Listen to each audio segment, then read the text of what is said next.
Yeah, please go ahead. For giving me an opportunity to speak today here. As you all know, my topic is thoracic spine surgery complications, management, and avoidance.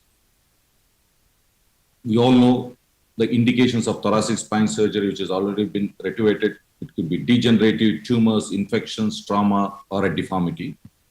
We also learned today the different approaches for the thoracic spine, which could be anterior or a posterior approach.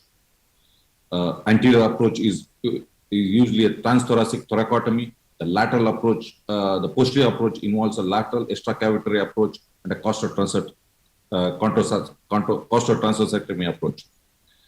The unique anatomy of the thoracic spine is it has a rib attachment and it forms the posterior boundary for the thoracic cage. Proximity of the great vessels, lungs, and the spinal cords are the unique features of thoracic spine. The complications of the thoracic spine can be divided into approach-related complication, neurological complication, wound-related complications, mechanical or instrument-related complications, or medical complications. Let us start with an approach-related complication. Vessel injury is the most commonest when you approach the thoracic spine through an anterior approach, when you do a thoracotomy and approach. When you approach from the left side, the commonest vessel injured is aorta. When you approach from the right side, it is azygous vein and the inferior vein, vena cava. It mainly happens when you retract the vessels to expose the anterior surface of the vertebral body. It can also happen during instrumentation, either when you're doing a pedicle screw or when you're doing an anterolateral screw placement. If you see a picture here, the screw has gone laterally and it is touching the aorta. Ultimately, the screw had to be removed. Aorta is the commonest vessel involved. The injury to the vessel happen early. Hemorrhage can happen at the time of the surgery itself, or it can be late hemorrhage, which can happen after some months or years after forming a pseudoaneurysm or an arteriovenous fistula. Mortality rate in both of them is very high. If it's an early hemorrhage, it is very, very high. Before going to the management part of it, I would just put one statement about the disruption of the thoracic duct can also happen, which can lead to chylothorax. The mainstay of treatment of a chylothorax is a parenteral nutrition, and it's a conservative treatment. In rare cases, we need to do surgical treatment, which includes thoracic duct repair and also can include pleurodesis. Now, before managing the vascular injury, we should know how to prevent this vascular injury. Always, if we are not well versed with the thoracic approach, always better to have an access surgeon, mainly thoracic surgical colleagues. We do routinely thoracotomy. They know very well to expose and retract these vessels, and they can expose and give it to us. We shouldn't hesitate to take the help of an access surgeon. With preoperatively plan the pedicle screws or the anterolateral screws very well by looking at the preoperative CT scan, measuring the length and breadth of the vertebral body and the length of the screws before the surgery itself. How to manage the injury itself. If it is an acute injury which has happened at the time of the surgery itself, immediately a vascular surgeon should be involved who can directly repair the defect or use an endovascular approach and stop the bleeding. Multiple blood transfusions will be required. As I said earlier, mortality rate is very high.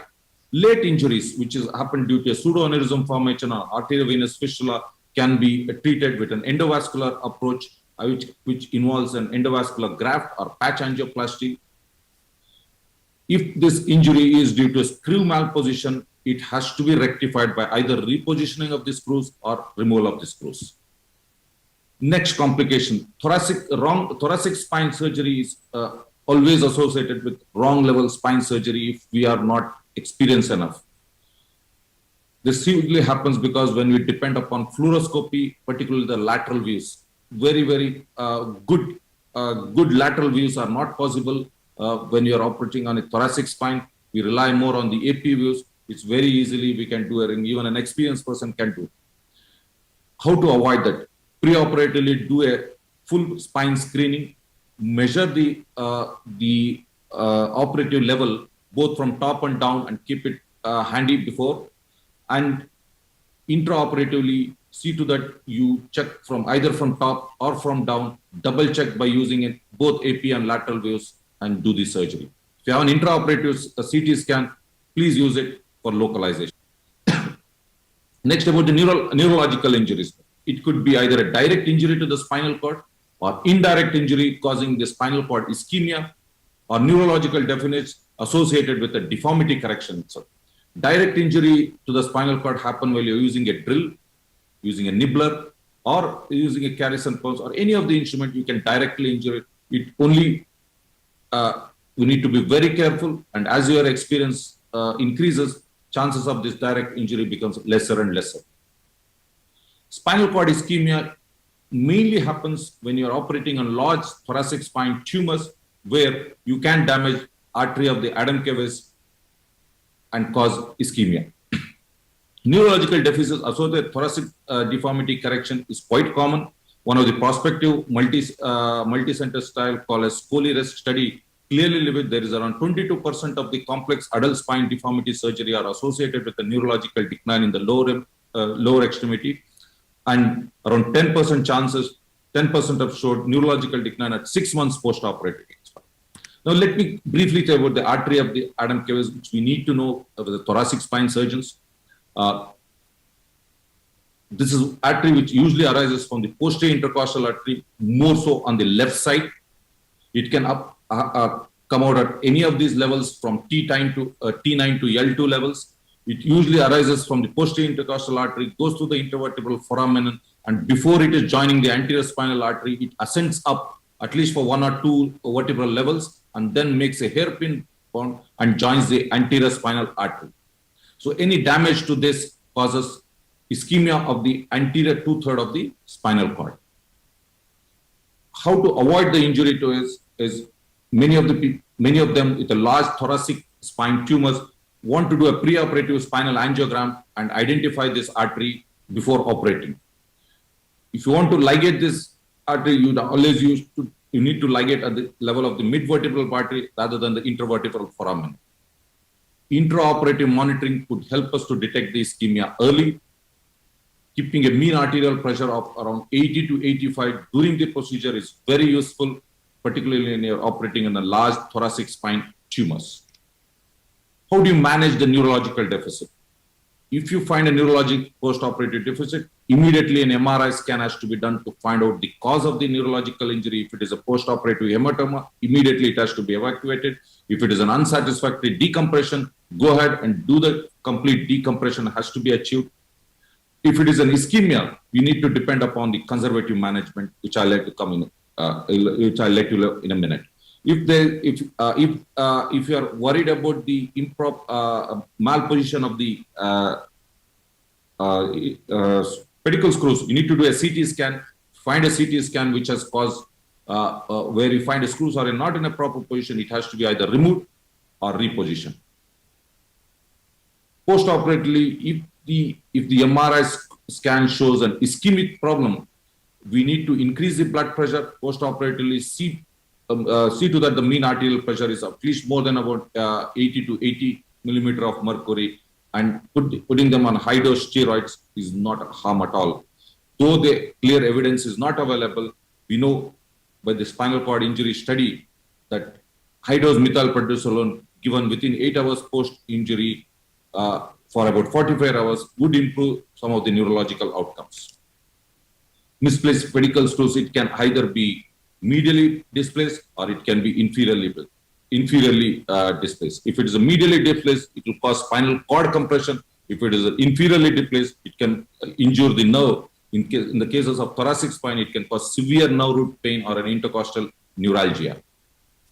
So what to do with misplaced pedicle screws? Most of the time, you need to go ahead and remove the screws and either reposition or just leave it alone. Now, there's a systematic review done by Gilatis et al., which clearly indicated that accuracy of freehand technique was around 69 to 94% when you put a pedicle screws.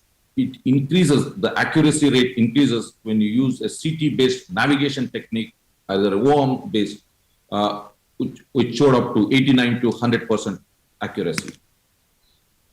What are the wound-related complications? Main and the most common is the wound infection, which is around, the rate is around 6.3% in thoracic spine surgeries.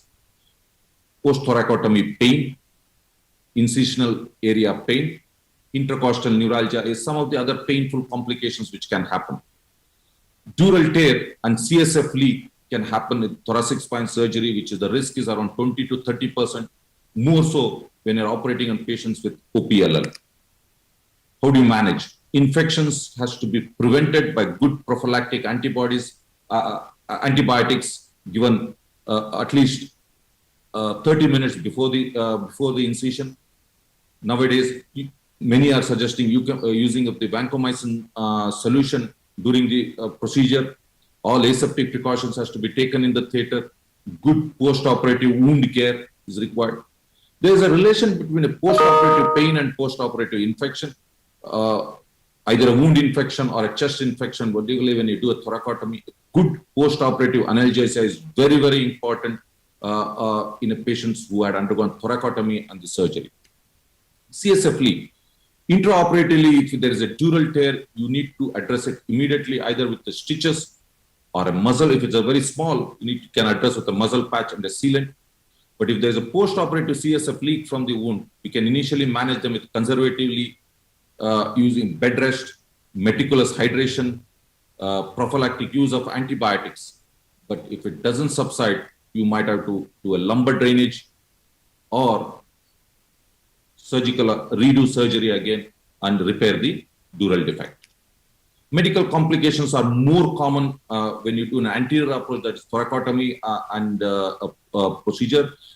It could involve injuring the lung itself, cause pulmonary contusion, atelectasis, infection, pneumothorax, hemothorax, effusion, and also pulmonary embolism. Thank you very much.